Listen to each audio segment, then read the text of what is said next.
বরগুনার পাথরঘাটায় আওয়ামী লীগের সাবেক মেয়র ও তার সমর্থকদের অবৈধ দখল থেকে ব্যক্তি মালিকানাধীন জমি উদ্ধারে গত ২৫ বছর ধরে প্রশাসনের দ্বারে দ্বারে ঘুরেছে ভুক্তভোগী একটি পরিবার। বিভিন্ন দফতরের প্রতিশ্রুতি ছাড়া এতদিন কোনো ফল মেলেনি।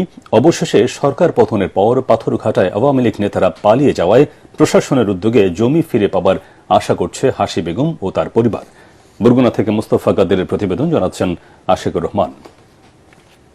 দলিল ও ডিসিআর ছাড়াই সরকারি ভ্যাট ট্যাক্স দিয়ে ব্যক্তি মালিকানাধীন জমি দখল করে বাড়ি বানিয়ে ব্যবসার কার্যক্রম চালিয়ে আসছে আওয়ামী লীগের সাবেক মেয়র আনোয়ার হোসেন আকন ও তার সমর্থকরা। ২০০১ সালে হাসি বেগম দোকান ও তার বসতঘর নির্মাণ করলে ২০০৫ সালে তা ভেঙে ফেলে অবৈধ দখলদাররা।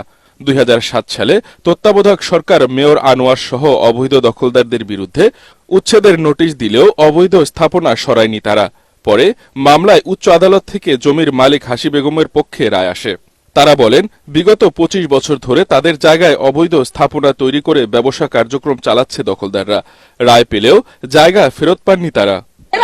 আমাদের জমিতে থাকিয়া তারা কুঠিপতি।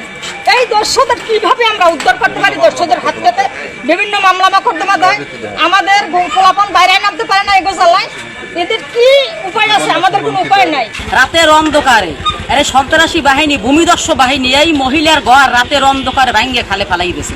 অবৈধ দখলদারদের দাবি, পাথরঘাটার পৌর মেয়র আনোয়ার হোসেন আকনের কাছ থেকে জায়গাটি ভাড়া নিয়েছেন তারা।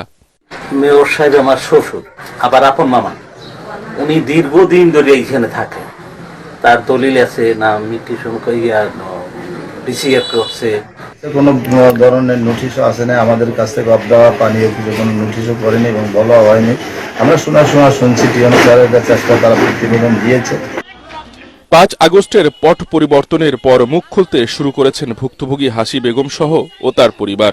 জেলা ও উপজেলা প্রশাসনের সহযোগিতায় এবার জমি ফিরে পাবার আশায় বুক বেঁধেছেন তারা। কে ভূমিদস্যু এটার বিষয়ে আমাদের এখানে জানানো, আমরা এই বিষয়গুলো জানি না, ভূমিদস্যুতার বিষয়। আর আরেকটা হলো, আমাদের এখানে যে প্রতিবেদন যেভাবে চাওয়া হয়েছে আমরা নিয়ম মাফিক সেই প্রতিবেদন দিব।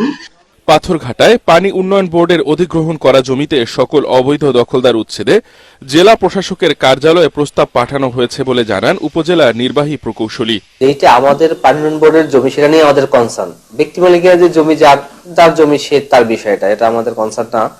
তো আমরা অবৈধ দখলদার উচ্ছেদ করতে চাচ্ছি বলেই তো আসলে প্রস্তাবনা পাঠাইছি। নিজেদের জমি ফিরে পেতে সম্প্রতি পাথরঘাটায় মানববন্ধনও করেছেন ভুক্তভোগীরা। Bureau report, ATN Bangla.